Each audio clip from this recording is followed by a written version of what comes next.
I've got a decent sized log here, and then I've got a really big one coming on in a few minutes. I'm going to show you guys. But everything is frozen here. I mean, just solid. It's not been above freezing except for yesterday for just a couple of hours. And this has been over a week now. And so a lot of these logs that have got water in them have froze solid, making them hard to saw. Nevertheless, we're going to knock them down. We're running a Resharp 747.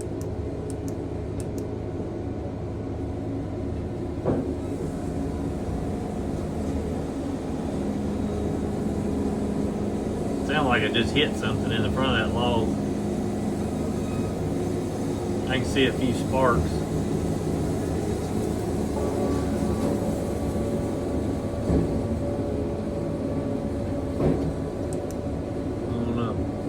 Might have been rocks on the outside.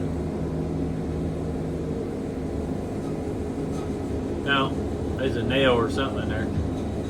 Huh, I have to change that blade. I'll show you guys this for a second, but you can still cut with half your teeth missing. You just gotta go real slow. Look how slow I'm going. If not, it'll go up or down, and you can kind of see the blade is beveled up right now anyway. See that hump in it?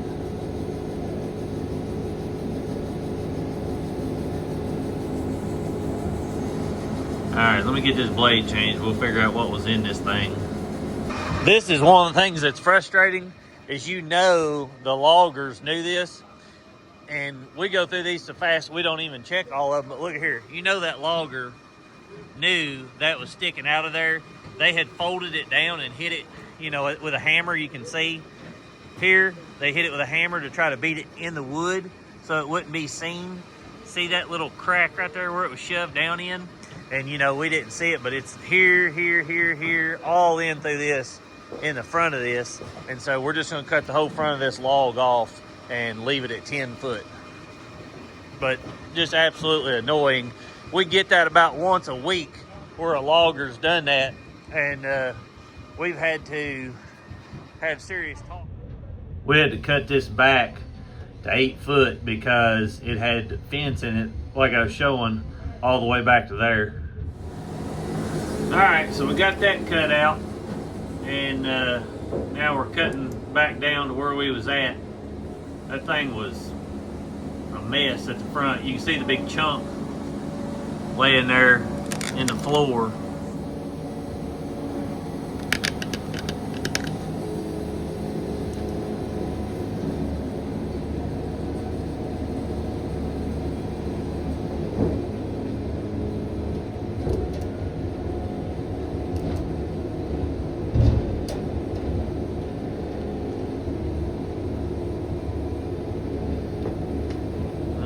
Jump over them sidebars. Have to move it back.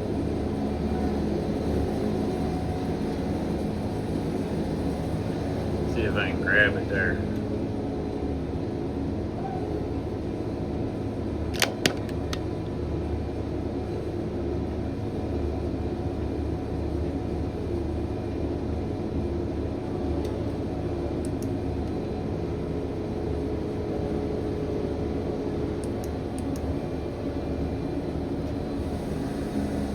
Someone in another video had asked about their hydraulics being slow on the mill.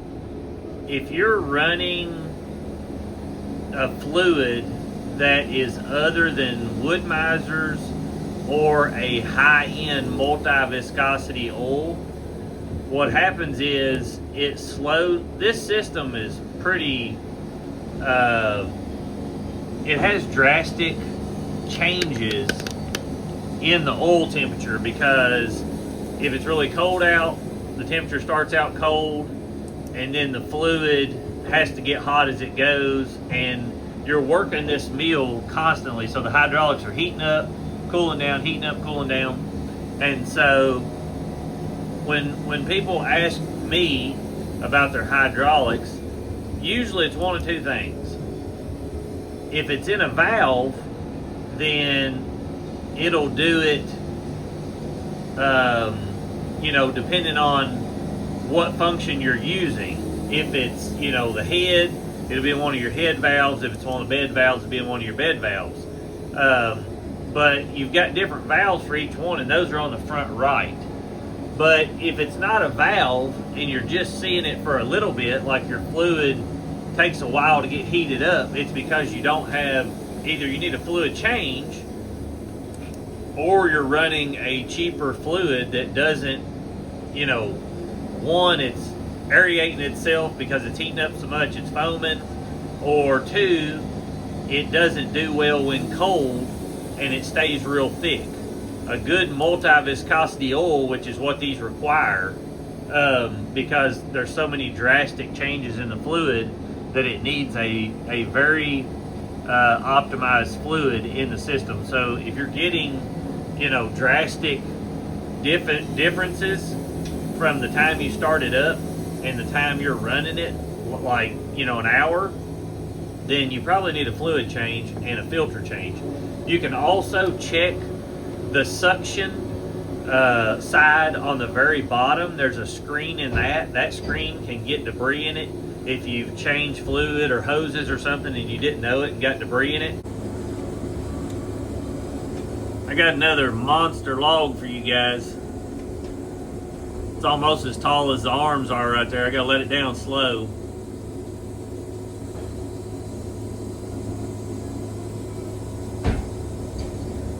Woo-wee! Look at that thing.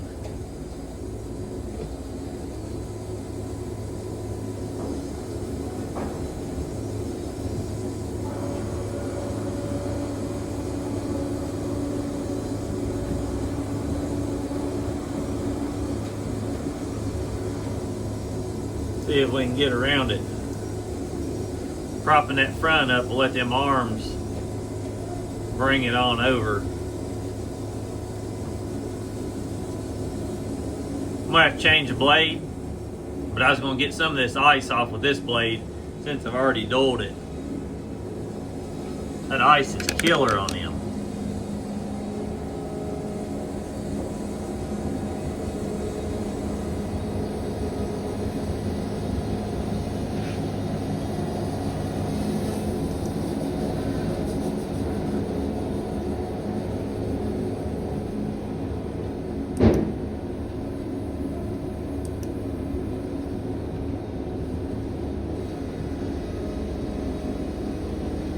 I'm having to cut real slow. I hit some rock and stuff on the last log.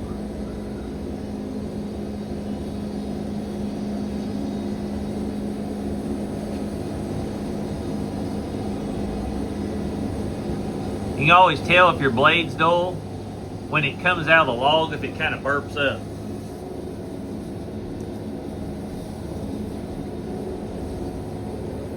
And you can see little lines in the cut. See if we can get around this thing again. We took and shaved all the ears off this back end. As you can see, it just broke the blade. All right, let me get that changed. We'll start back. I've been beating on this, but I'll show you some of it. You know, this ice and all this stuff gets compacted inside the tree and down through there, and then little rocks and stuff get on there. Like in here, I just cleaned this out. It's full of ice, but that ice is hard as a rock whenever you hit it on there, like over here. And plus all that bark and stuff collects rocks in there. If you don't watch, it's just hard not to hit stuff in logs like this unless you debark them. Look at it, that's water froze down in there in that crack, solid.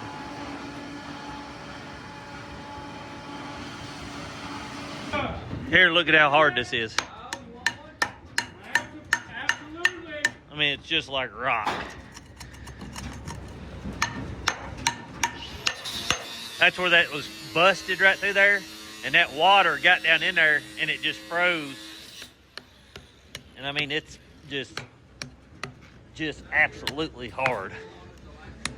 Like I said, it's been in the negative wind chill and stuff here lately, and just really, really cold. All right, we're back at it. Let's see if we can get this knocked down without tearing this blade up. Probably see sparks every now and then. Get you closer to it so you can really see it.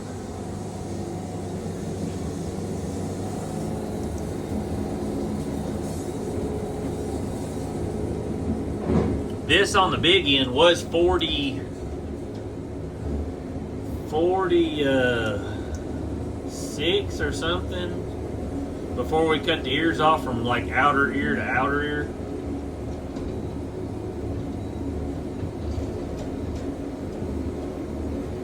That chain's just ripping the bark off of it right now.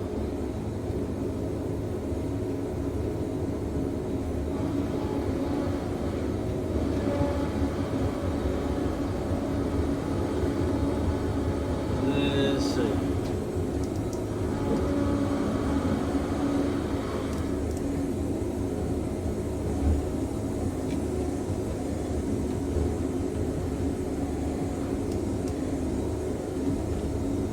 Can't hit it with those. Let's see if he can get close to it.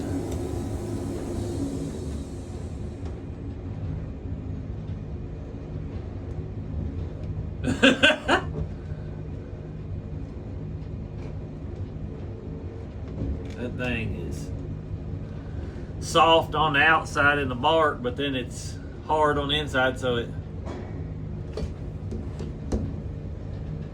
I'm gonna have another guy come around here and hook to it. Alright, so I had to move it all the way out and then get it back in here, and I might can slowly turn it, but I've got to really watch.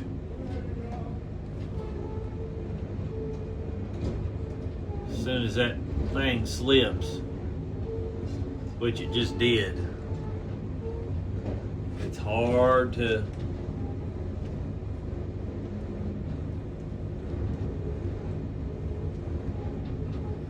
Because see, I'm fighting it over here on the right side, going up against my arms.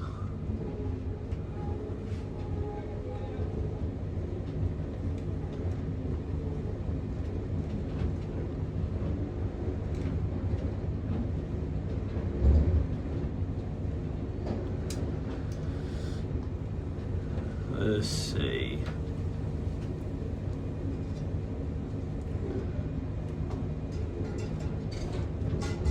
See if I can get it to where I can pull it in slowly.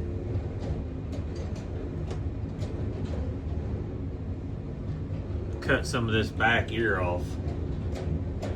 I can get a loader in here, but that's a pain. So I'm gonna try to shave this off and get it to where it'll spin around the... You'll see what I mean in a second. If I can even get it down there. These knots like this, when they hit them two side arms, without a dual turner, it doesn't have enough force without tearing the bark off. It's got enough force, it just tears the bark off, and then it pushes against itself.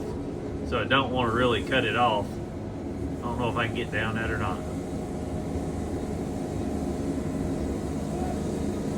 Yeah, I believe I got it.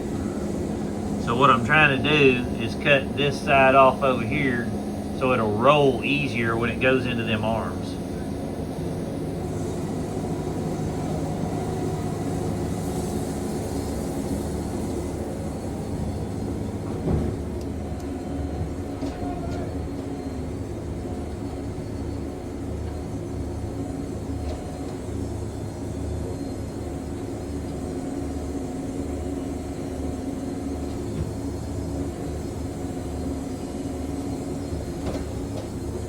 See, as soon as it hit the arm, there we go. Now we got it past the arms. You can see on the right side over there. Now I just got to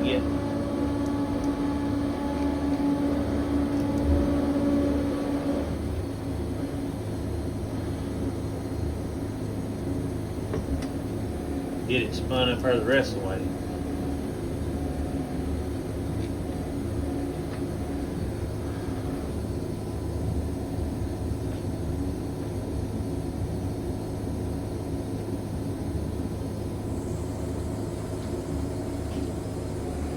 This is where a dual turner would be super handy. You won't have near the tear out with two turners.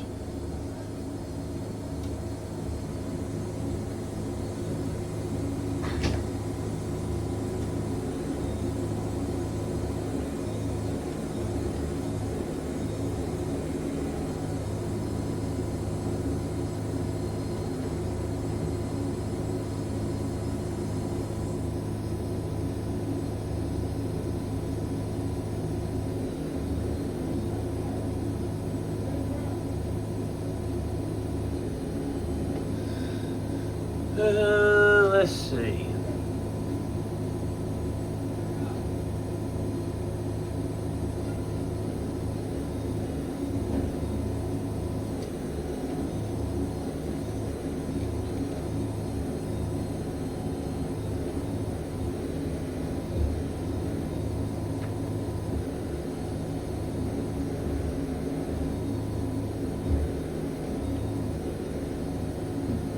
Thing just will not grip it. There we go. Goodness, that thing. We're just gonna have to send it right there.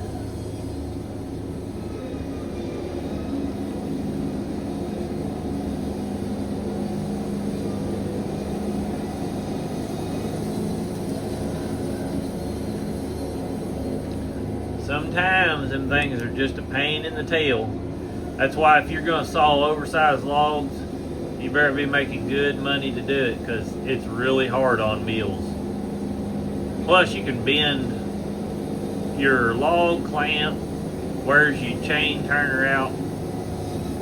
It just half the time ain't even worth doing, unless you're just making a pretty penny to do it. And they take so much longer.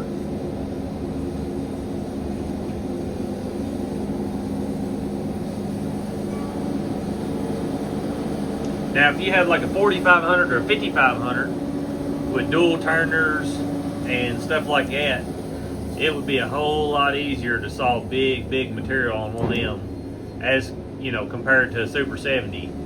So if you saw really big material like this all the time, I could see a major advantage to one of those.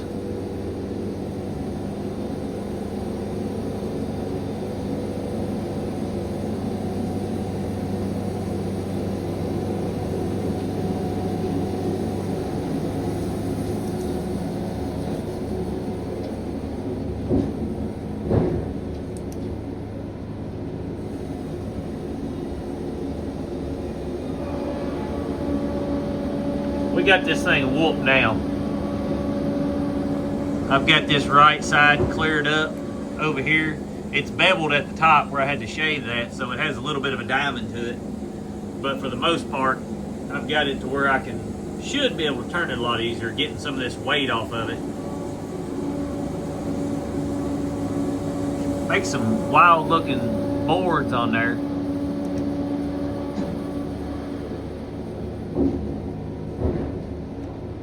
We'll see how this turns now. Thing still don't want to turn. Goodness gracious. It's just tearing the bark off every time.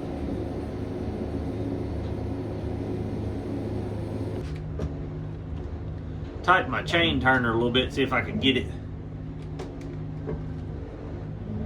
where the chain will come out a little bit more, and that thing still don't want to move. See if I can let it rock backwards.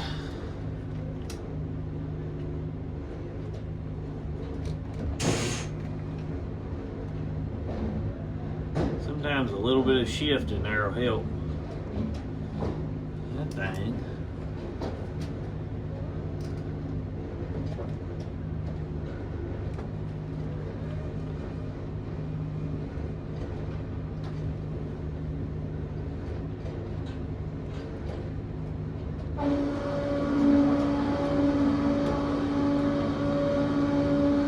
Guess I'll take some more off this side over here, since that thing don't want to move.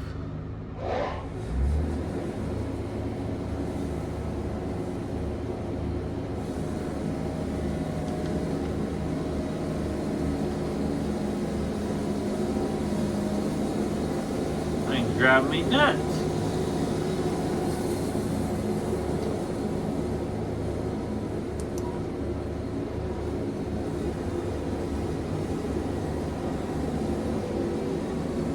Someone will get a kick out of this.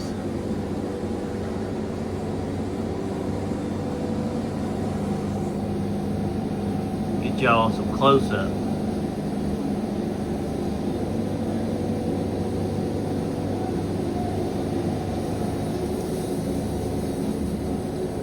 We're just sawing pallet material out of this, so it doesn't matter if you get into the heart on it. If we was sawing grade out of it, we'd have had to take 2 loaders and go on each side, remove the logs from the deck and spun it around. But usually logs, when they get this big, there's no such thing as grade out of something this big. The logs usually get too old, and if they're not, you know, pruned and taken care of and they're out in the woods, they just tend to have wind shake or rot in the interior or something like that.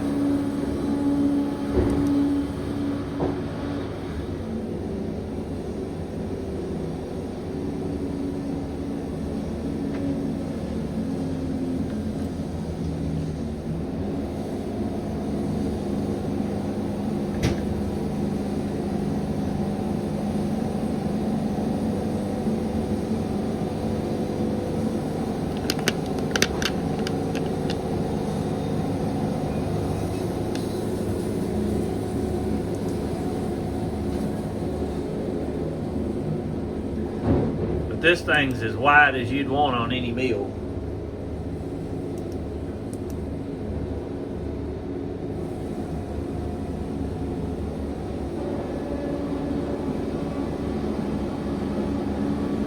Hopefully once I get some of this weight off, I can make it spin a lot easier. But this right here is still 22 inches from the blade to the bottom of here, and we've cut that much off of it. And from here to here, it's 22 inches, almost 23.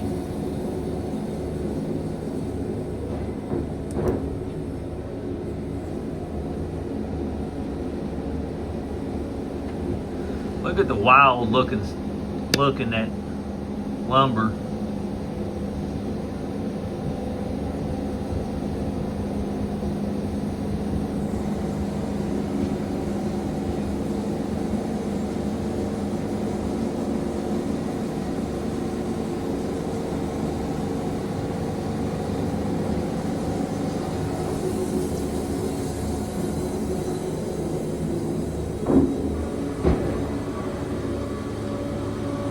I'm gonna take another one. I want that thing to turn, and it don't want to turn, so I got to get all the weight off.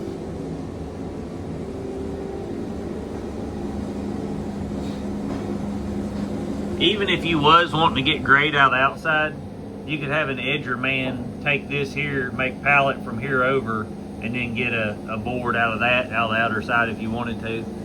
But it would still be a very jacked up grade board.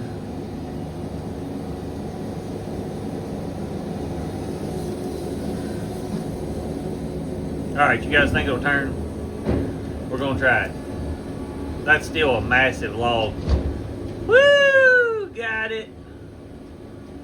Let's see if we can get it to turn over all the way. Yeah, once we got all the weight off, that made it work a whole lot better. That weight is hard on them arms and stuff. I mean, that log, when it was green, weighed just as much as the mill, or full, you know, all the way as big when we rolled it on there. You'd be surprised what some of these logs weigh.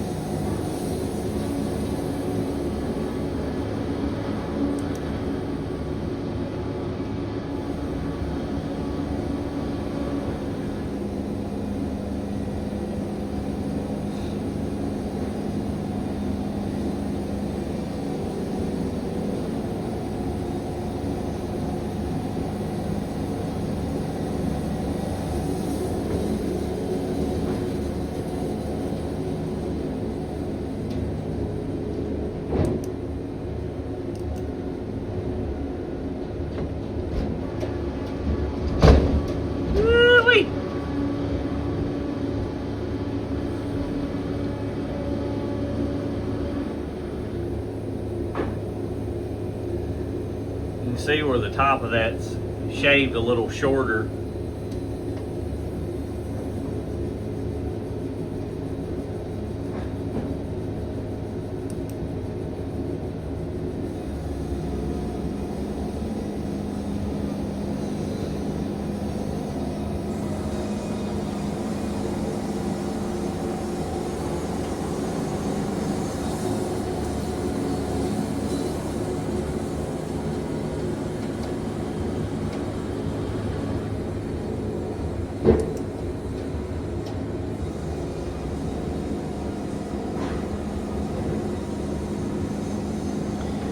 well, we've got this one whooped, but I knew you guys would like that stupid thing because it's huge.